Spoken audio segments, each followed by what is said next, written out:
A man walks into a restaurant with a full-grown ostrich behind him. The waitress asks them for their orders. The man says, "A hamburger, fries, and a Coke," and turns to the ostrich. "What's yours?" "I'll have the same," says the ostrich. A short time later, the waitress returns with the order. "That will be $9.40, please," and the man reaches into his pocket and pulls out the exact change for payment. The next day, the man and the ostrich come again, and the man says, "A hamburger, fries, and a Coke." The ostrich says, "I'll have the same."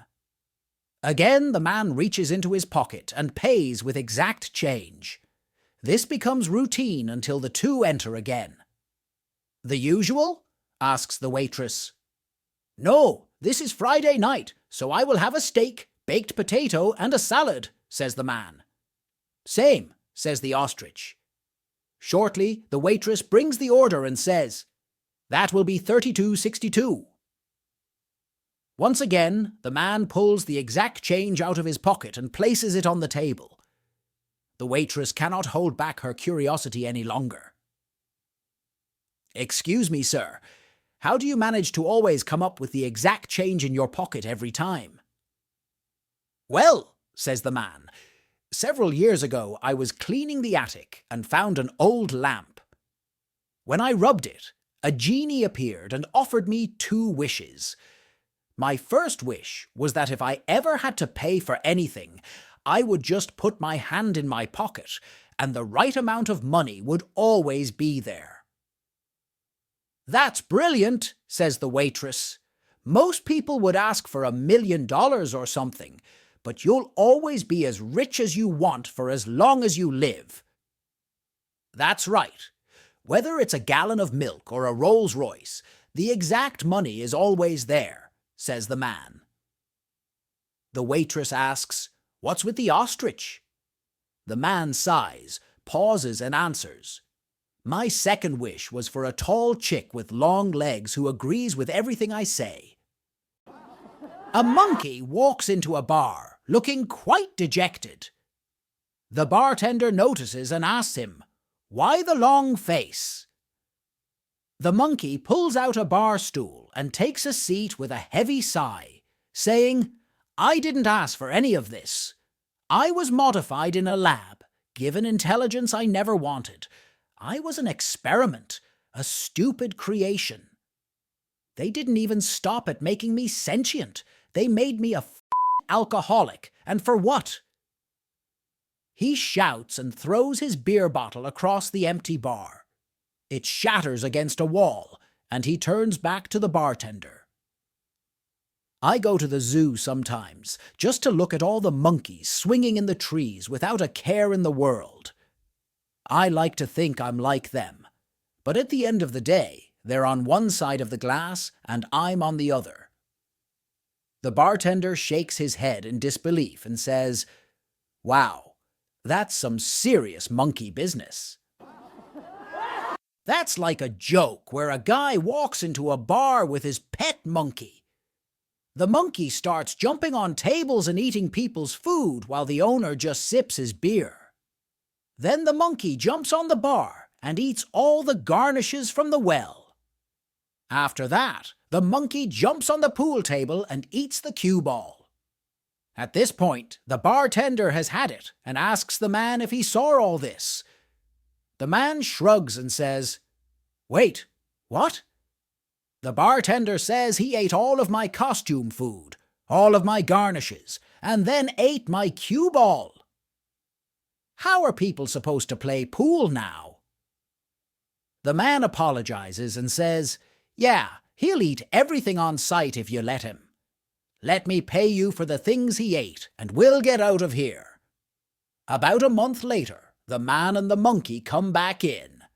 But this time, when the monkey jumps on the bar, he takes a single cherry from the garnish station, stares at it for a second, sticks it up his butt, then eats it. He does the same thing with an olive and an onion parole. The bartender says to the "What happened to your monkey? He's acting strange?" The man chuckles and goes, "Yeah, after he ate your cue ball, he still eats everything on sight, but now measures first." So, a nun walks into a liquor store and asks the guy behind the counter for a fifth of vodka. The guy thinks for a minute and says, "Sister, I can't sell you booze. You're a nun." The nun giggles nervously and says, "Oh, it's not for me. It's for Mother Superior." Then she leans forward and whispers, "It's for her constipation." The guy says, "Oh, okay. That's different. Medical purposes. That's okay." And he sells her the bottle of vodka. A couple of hours later, he closes up the shop, and about 2 blocks down the street, he sees an empty vodka bottle and a drunken person lying in the gutter a few feet away. He walks up to her, and she's unconscious. He pokes her with his toe, and she rolls over and groans. He says, "Sister, I am ashamed of you. You lied to me." The nun says, "I didn't lie to you." The guy says, "Yes, you did. You said the vodka was for Mother Superior's constipation." The nun rolls her eyes and says, "It was. When she sees me like this, she's going to shh." A young woman decides to become a nun and join a very strict convent. The nuns have to take a vow of silence, but they are allowed to speak 2 words every 10 years. 10 years go by, and the woman is brought before Mother Superior and allowed her first 2 words. She says, "Work hard." Mother Superior says, "Yeah, well, we're doing God's work here. It's bound to be a little rough." 10 more years go by, and the woman is again brought before Mother Superior, and she gets to say 2 more words. She says, "Food is bad." Mother Superior says, "Well, we just can't have the best food when we're giving every penny to the poor."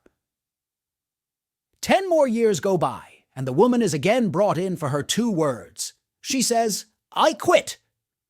Mother Superior retorts, "Well, it's about time. It's been nothing but a ever since you got here." There were 2 blondes going to California for the summer. They are about 2 hours into the flight, and the pilot gets on the intercom and says, "We just lost an engine, but it is all right. We have 3 more, but it will take us an hour longer." A half hour later, he gets on the intercom again and says, "We just lost another engine, but all is right. We have 2 more. It will take us another half hour, though." One of the blondes says, "If we lose the 2 last engines, we will be up here all day." 7. Little Johnny greeted his mother at the door after she had been out of town all week and said, "Mommy, guess what? Yesterday, I was playing in the closet in your bedroom, and Daddy came into the room with the lady from next door." They undressed and got into bed, and then Daddy got on top of her and said, The mother held up her hand and said, "Not another word. Wait until your father gets home, and then I want you to tell him exactly what you've just told me." The father came home, and the wife told him that she'd be leaving him. "But why?" croaked the husband. "Go ahead, Johnny. Tell Daddy what you've just told me." "Well," said little Johnny, "I was playing in your closet, and Daddy came upstairs with the lady next door, and they got undressed, and they got into bed, and Daddy got on top of her, and they did just what you did, Mommy, with Uncle Bob."